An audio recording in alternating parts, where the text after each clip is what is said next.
નમસ્કાર દર્શક મિત્રો, IHRITC ન્યૂઝમાં આપનું હાર્દિક સ્વાગત છે। હું છું આપની સાથે સંધ્યા। તો સમાચારની શરૂઆત કરતા પહેલા નજર કરીશું આજના મુખ્ય સમાચાર પર।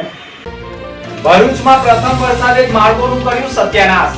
ગાયત્રીનગર સોસાયટીમાં પ્રથમ વરસાદમાં જ માર્ગો વિસ્ફોટ બનતા સોસાયટીના રહીશોમાં રોષ। નર્મદા એપાર્ટમેન્ટો જર્જરિત મુદ્દે વારંવાર નોટિસોનું નાટક। પાણી પુરવઠાની લાઈન અને જીબીના કનેક્શન કાપવા જતા અધિકારીઓનો સ્થાનિકોએ કર્યો ઘેરાવ। નર્મદા એપાર્ટમેન્ટો જર્જરિત પરંતુ અંદર મકાનની ખોલી અને કેબિનો ગેરકાયદેસર ઊભી કરાઈ હોય તો તેના ભાડા કોના ખિસ્સામાં? અનેક સવાલો। સ્થાનિક નેતાઓના સામે પણ અનેક સવાલ। ભરૂચમાં પોલીસ મથકમાં ફરજ નિભાવતી મહિલા પોલીસ કર્મીએ પતિ અને સાસરિયાઓ સામે નોંધાવી ફરિયાદ। 11 સાસરિયાઓ સામે ખંડણી દહેજ ધારા સહિત ગંભીર પ્રકારનો નોંધાવ્યો ગુનો।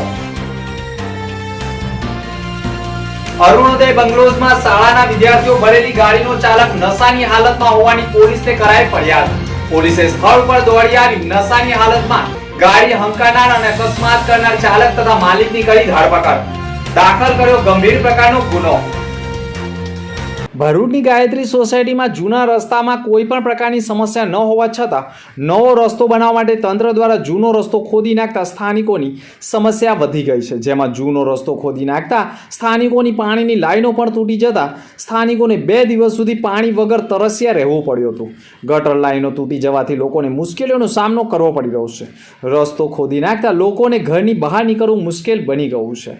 વરસાદ હોવાના કારણે વરસાદમાં પણ કાદવ કીચડનું સામ્રાજ્ય થઈ જતા લોકોએ ઘરમાં જ પુરાઈ રહેવાનો વારો આવ્યો છે। ગાયત્રીનગરમાં લોકોને જલારામ બાપાના મંદિરે દર્શન કરવા જવું પણ હવે મુશ્કેલ બની ગયું છે।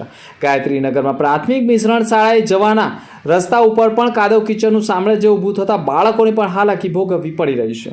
સતત બિસ્માર રસ્તાઓના કારણે લોકોને માર્ગો ઉપરથી પસાર થવું ભારે મુશ્કેલ બની ગયું હોય તેવો આક્ષેપ થઈ ગયો છે। ભરૂચના કોર્ટ રોડ પર ગુજરાત હાઉસિંગ બોર્ડના નર્મદા એપાર્ટમેન્ટના 25 બ્લોકમાં 500 મકાનો જર્જરિત બની ગયા છે અને 4 વર્ષથી ગુજરાત હાઉસિંગ બોર્ડ અને ભરૂચ નગરપાલિકા જર્જરિત ઇમારત મુદ્દે મરામત અથવા ઉતારી લેવા માટે મકાન ખાલી કરાવવા વારંવાર નોટિસ આપવાનું અને ચોંટાડવાનું કામ કરી સંતોષ માણી રહ્યું છે। અને તેવામાં જ ગત ચોમાસામાં નર્મદા એપાર્ટમેન્ટનો એક બ્લોક ધસી પડતા ઘરોમાં રહેલા લોકો દબાઈ ગયા હતા, જેમાં એકનું મોત પણ થયું હતું। અને ત્યારબાદ નગરપાલિકાએ નર્મદા એપાર્ટમેન્ટની જર્જરિત ઇમારતો ખાલી કરાવી આપવા માટે નોટિસો આપવામાં આવી હતી। નર્મદા એપાર્ટમેન્ટના 25 બ્લોકો જર્જરિત હોય જેને લઈને ગુજરાત હાઉસિંગ બોર્ડ અને નગરપાલિકા સંકલનમાં રહી જર્જરિત ઇમારતો પાણી અને વીજ કનેક્શન કાપવા જતાં જ સ્થાનિક રસ્તા ઉપર ઉતરી આવ્યા હતા। વૈકલ્પિક વ્યવસ્થા કરવાની માંગ કરી હતી। અધિકારીઓનો ઘેરાવો ઘાલ્યો હતો અને અધિકારીઓને વિલા મોડે પરત ફરવાની ફરજ પડી હતી। જોકે લોકોના ટોળા સ્થાનિક નેતાઓના પાપે થયા હોવાનું પણ ચર્ચાસ્પદ બન્યું છે। અત્રે ઉલ્લેખનીય બાબત એ પણ છે કે નર્મદા એપાર્ટમેન્ટની આજુબાજુ વધુ પડતું દબાણ અને કેબિનો ગેરકાયદેસર ઊભી કરાઈ છે અને આ કેબિનોના ભાડાની ઉઘરાણી પણ કોઈ રાજકીય નેતાઓ દ્વારા થતી હોવાની અને આવક ઉપર તરાપ થતી હોવાનું પણ માનવામાં આવે છે। ગેરકાયદેસર મકાનોની ખોલી કેબિનો ઊભી કરીને તેમાં પણ વીજ કનેક્શનો આપવામાં આવ્યા છે, ત્યારે માસિક ભાડા બંધ થવાના ભય વચ્ચે સ્થાનિક નેતાગીરીઓની પણ કામગીરી શંકાના દાયરામાં આવી રહી છે। પરંતુ આ ચોમાસાની સિઝનમાં એક પણ બ્લોક ધસી પડે અને કોઈ મોટી હોનારત થાય તે પહેલા શાંતિપૂર્ણ માહોલમાં જર્જરિત ઇમારતોની મરામત થાય અથવા તો ઉતારી લેવામાં આવે તે પણ જરૂરી બની ગયું છે। ભરૂચ બી ડિવિઝન પોલીસ મથકમાં ભરૂચ તાલુકા પોલીસ મથકમાં ફરજ બજાવતી મહિલા પોલીસ કર્મી ભાવનાબેન ધાગિયાએ ફરિયાદ નોંધાવી છે, જેમાં તેણે આક્ષેપ કર્યો છે કે ફરિયાદીના લગ્ન સમાજના રીતિ રિવાજ મુજબ દેવાંગ મેવાડા સાથે તારીખ 13/12/2021ના રોજ થયા હતા અને પતિ 2/1/2022થી ભરૂચ રહેવા આવી ગયા હતા અને પતિ ફરિયાદીને માનસિક ત્રાસ આપતા અને તારો બાપ તો મરી ગયો, લગ્નમાં કશું આપેલ નથી અને ભિખારીની જેમ તારા લગ્ન કરી દીધા છે તેમ કહી ત્રાસ ગુજારવાનું શરૂ કર્યું હતું અને આમ ફરિયાદી પાસે ખંડણી પેટે 21 લાખ રૂપિયાની માંગણી કરી હતી, જેમાં ફરિયાદીના કાકાએ પાસેથી 12 લાખ રૂપિયા સાસરિયાઓને આપ્યા હતા, છતાં 9 લાખની માંગણી સતત કરતા અને ફરિયાદી પાસે પણ જે રૂપિયા સાચવેલા હતા તે પણ 1,89,000 પણ પડાવી લીધા હતા, જે સાસરિયાઓએ ગૂગલ પેથી પણ લીધા હોય અને સતત સાસરિયાઓની ખંડણી અને દહેજની માંગણીથી ત્રાસી જતા અને સાસરિયાઓની ખંડણીથી કંટાળેલી મહિલા પોલીસ કર્મીએ ભરૂચ બી ડિવિઝન પોલીસ મથકમાં પતિ સહિત સાસરિયાઓ સામે ખંડણી દહેજ ધારા મારામારી જાનથી વાઈ નાખવાની ધમકી સહિત આઈપીસીની કલમો હેઠળ 11 સાસરિયાઓ સામે ગુનો દાખલ કરાવી દીધો છે। ભરૂચ જિલ્લામાં સાથી હાથ બઢાના ફાઉન્ડેશન દ્વારા છેલ્લા 10 વર્ષથી સારી અને શ્રેષ્ઠ કામગીરી કરનારા પોલીસ જવાનો વડોદરા રેન્જ આઈજીપી શ્રી સંદીપસિંહ નાઓએ લોકસભા ચૂંટણી 2024 પ્રક્રિયા દરમિયાન 10 વર્ષથી વધુ સમયની નાસ્તા ફરતા આરોપીઓને પકડવાની ઉત્કૃષ્ટ સરાહનીય કામગીરી કરતા પોલીસ જવાનોનું સન્માન કરાયું હતું. ભરૂચ જિલ્લાના પોલીસ જવાનોનું પ્રોત્સાહન વધારવા માટે ભરૂચમાં કાર્યરત સેવાભાવી સંસ્થા સાથી હાથ બઢાના ફાઉન્ડેશનની ટીમ દ્વારા પણ નિષ્ઠાપૂર્વક ફરજ નિભાવતા પોલીસ જવાનોને સન્માનપત્ર એનાયત કરી પ્રોત્સાહિત કર્યા હતા. સાથે એક જ સાથી હાથ બઢાના ફાઉન્ડેશન જરૂરિયાતમંદ લોકોને પણ ઘણી સાધન સહાય સહિતની સામગ્રી પૂરી પાડે છે. સાથી હાથ બઢાના ફાઉન્ડેશન બીમારીથી પીડાતા દર્દીઓની પણ ચિંતા કરે છે અને ટીબીના દર્દીઓને પણ દર મહિને જરૂરી કીટનું વિતરણ કરી માનવ સેવા એ જ પ્રભુ સેવાનો સંદેશો પાઠવે છે. આમ આદમી પાર્ટી દ્વારા એક આવેદનપત્ર પાઠવવામાં આવ્યું છે, જેમાં આક્ષેપ કરાયો છે કે ગુજરાત સરકાર દ્વારા પ્રતિવર્ષ સારા પ્રવેશ ઉત્સવની ઉજવણી કરવામાં આવે છે, જેમાં લાખો રૂપિયાનો વ્યય થાય છે. એક તરફ શિક્ષણ સુધારા અને શાળા પ્રવેશ ઉત્સવમાં તાઇફા કરવામાં આવે છે, તો બીજી તરફ ગુજરાતમાં સરકારી શાળાઓમાં જોઈએ તેવું શૈક્ષણિક સ્થળ રહ્યું નથી. ગુજરાતની 1606 શાળાઓમાં શિક્ષકોની અત્યંત ઘટ હોય તેવી પરિસ્થિતિમાં શાળા પ્રવેશ ઉત્સવ જેવા તાઇફાઓ સરકાર દ્વારા કરવામાં આવતા હોવાનો આક્ષેપ કર્યો છે. આ ઉપરાંત 16,652 શાળાઓમાં ઓરડાની ઘટ છે. એક જ વર્ગમાં વિવિધ વિદ્યાર્થીઓ બેસીને અભ્યાસ કરતા હોય છે. 38,000 સરકારી શાળાઓમાંથી 5,612 જેટલી સરકારી શાળાઓ બંધ કરવામાં આવેલ છે. વર્ષ 2023માં 11 જેટલી સરકારી શાળાઓને મંજૂર કરાઈ, તો બીજી તરફ 526 ખાનગી શાળાઓને ગુજરાત સરકાર દ્વારા મંજૂરી આપવામાં આવી છે. આ સહિતની અનેક સ્ટાફ ઘટ સહિતના મુદ્દે આમ આદમી પાર્ટીએ આવેદનપત્ર પાઠવી રજૂઆત કરી છે.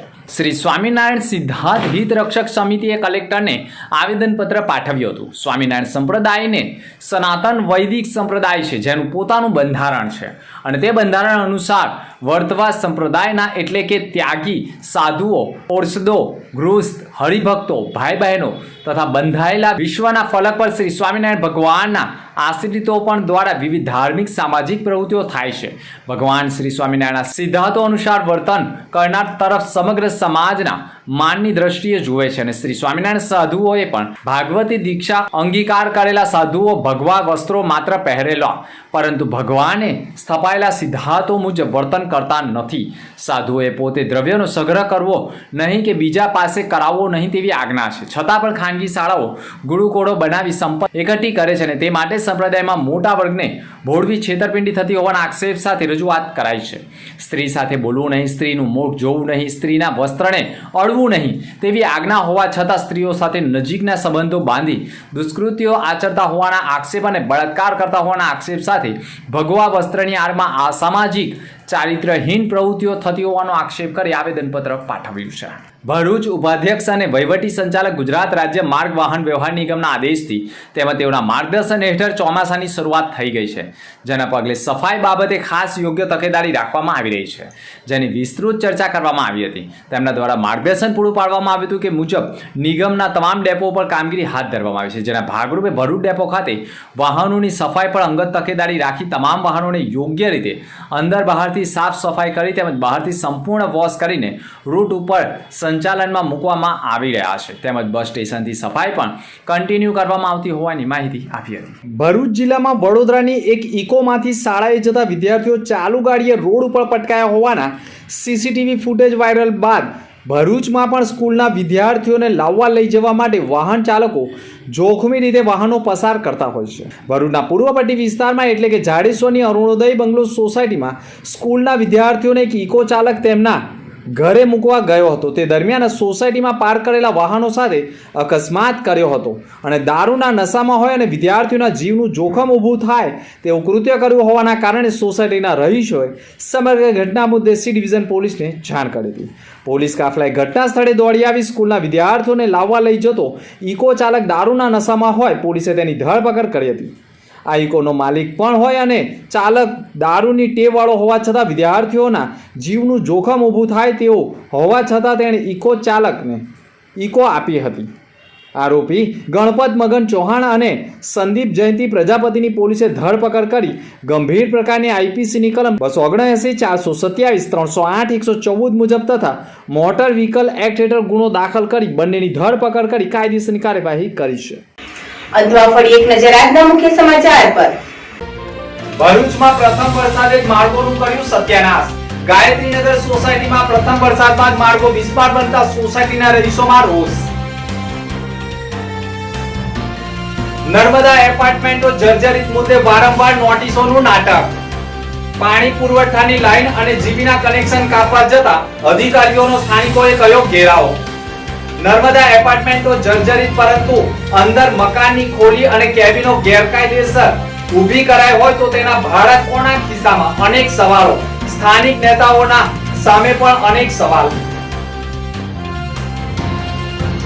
ભરૂચમાં પોલીસ મથકમાં ફરજ નિભાવતી મહિલા પોલીસ કર્મીએ પતિ અને સાસરિયાઓ સામે નોંધાવી ફરિયાદ. 11 સાસરિયાઓ સામે ખંડણી દહેજ ધારા સહિત ગંભીર પ્રકારનો નોંધાવ્યો ગુનો.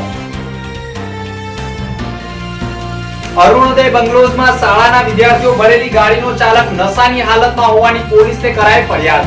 પોલીસે સ્થળ પર દોડી આવી નશાની હાલતમાં ગાડી હંકારનાર અને અકસ્માત કરનાર ચાલક તથા માલિકની કરી ધરપકડ. દાખલ કર્યો ગંભીર પ્રકારનો ગુનો. તો આ હતા અત્યાર સુધીના સમાચાર. નવા સમાચાર સાથે ફરી મળીશું. નમસ્કાર.